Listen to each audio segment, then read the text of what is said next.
Friends, neighbors, Denverites, lend us your ears. It's time for the State of the City Address. I'm Rebecca Jacobson, and here's what's happening in your city now.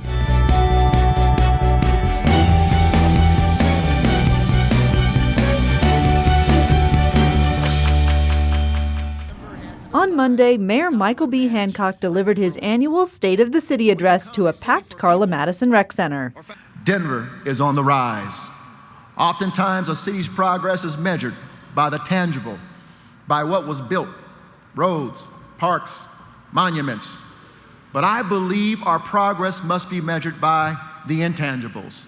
What changes lives, builds up people, social justice, access to opportunity, and promoting equity in our communities, particularly in times of prosperity. While Mayor Hancock praised Denver's rise, he also spoke of the city's goals to preserve its vulnerable communities with a new city effort.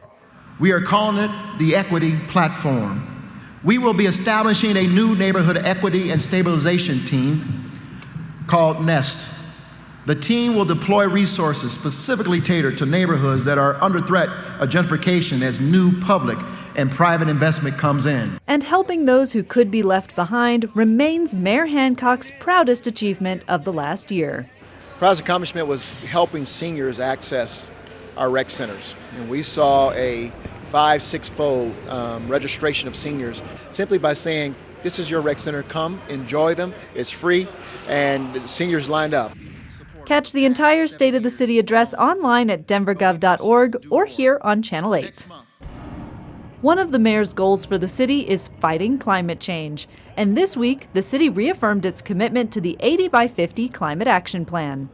Today, we are working with partners, all of the folks up here, to build charging stations, to subsidize electric vehicle car sharing memberships for low-income people. We're also working to increase the amount of community solar garden capacity that is available for low-income subscribers. The plan has some big targets to hit: reduce greenhouse gas emissions by 30% and achieve 100% renewable electricity by 2030. Learn more at denvergov.org/80x50. Please close voting and announce results. 13 clerks. All right. Councilman Clark has been elected council president. Congratulations. At his first meeting presiding as City Council President, Jolin Clark moderated a robust discussion on an issue close to his heart. Everything that has gone into my life to define me is about equity in parks. $400 million of immediate needs right now, today, just to get our park systems and our waterways up to today's standards. You are voting for a sales increase tax, excise tax for the squirrels to have a home that we ain't got? The proposed bill would increase sales taxes to fund Denver parks. I love parks and think we should fund them and think we can fund them. But we've got to have a much more inclusive process. Ultimately, council passed the bill, which means you can vote on park funding in November. Instead of this idea of one person, one vote, one citizen, one vote, it feels like $1, one vote. In November, voters will decide on the issue of public campaign financing.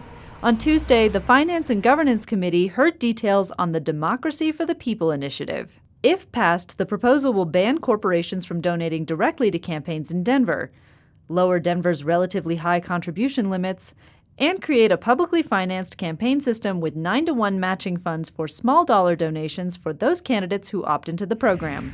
The small donor program would be funded by appropriating $2 million a year from the general fund, according to the initiative's website. No taxes would be raised. The measure is intended to help equalize campaign money, but some argued the measure could have the opposite effect. What is most scary to me about this is the incredible advantage it'll give to people who are wealthy. Because we do not have limits on spending. If we could put limits on spending and say, state level, you can only spend $1 million, that equalizes everything. To learn more, watch the meeting on denver8.tv. You can catch a new episode of Your City Now every Friday. Thanks for watching, Denver.